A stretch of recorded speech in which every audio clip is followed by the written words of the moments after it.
Hi, Life in 4G. It's Coach Donna.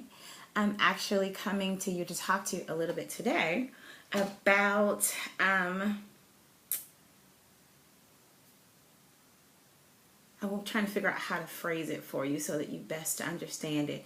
I guess I would say not crying over the spilled milk in your life, because ages and stages make you ready. Prime example, I left Detroit about 4 years ago, and one of the things that I was thinking about when I was leaving Detroit, and I've always been this person that's always wanted to do so many different things. One of my main goals was real estate. And I left Detroit with all the information about being a real estate agent and a broker in California and all the possibilities that that would bring. Got here, life shifts, life things going on all over the place. And I got, I think, a little afraid, I would say, of the possibilities of what could be, but more like I wasn't ready. And today, I'm now doing all kinds of things at the same time, which is a little disheartening if you don't have the right schedule. Because it's a little crazy to kind of do a bunch of different things at the same time, but it's working for me right now. And when I need to change it, I'm sure all of you business people that are looking at this have like red flags going all over the place. I know, I get it. It can't all be done at the same time without the team. And I am working, and I do have team members that work with me. Not all the time. Most of the time it is just me. But when I need to throw it off to somebody, I absolutely can, so that I can focus on the next thing. Anyway, back to my point that I was making for today.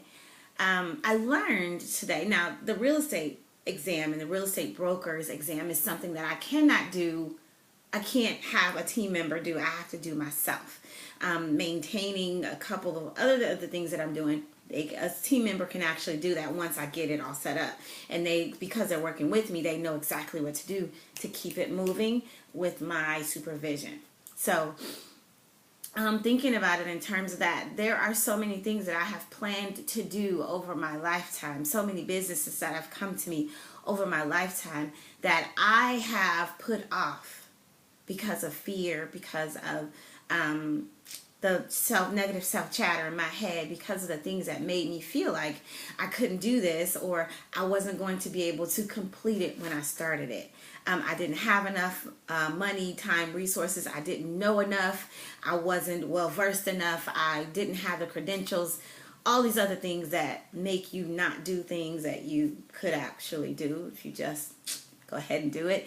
And now in this stage of my life, I am learning that it is a part of the process of growth and development. Sometimes you do get the opportunity to go to school and get the information and get the crux of it so that you can move on, like I did with interior design.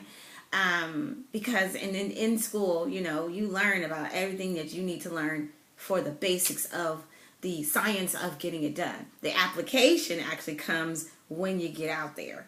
And that's one thing I absolutely learned when I did interior design, because my interior design degree, although it did prepare me for the commercial interior design world, it wasn't until I got out in it and started working in it that I actually got the things that I needed to actually build a business from it.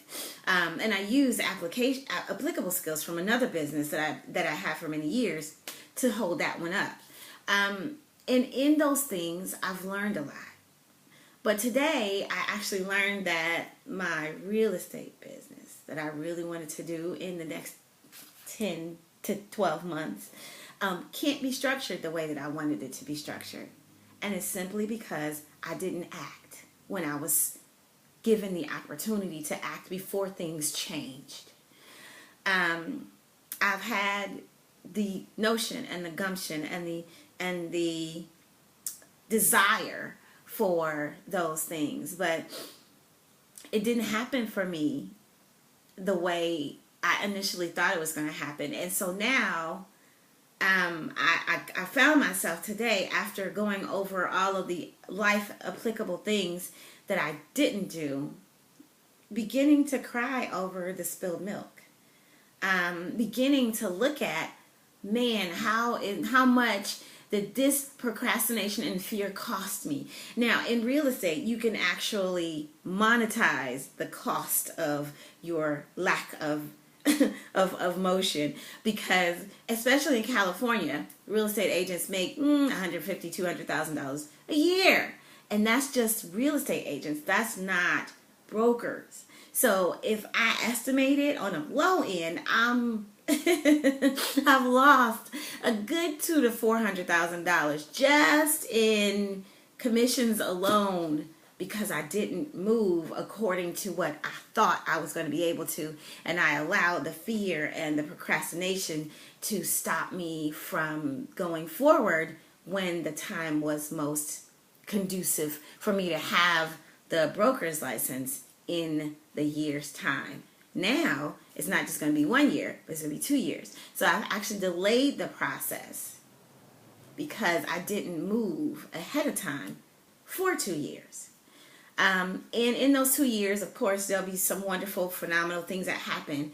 And I had a friend I was talking to. I'm actually talking back and forth to her on social media site about the situation. And she was like, don't think of it in terms of the things that you've lost.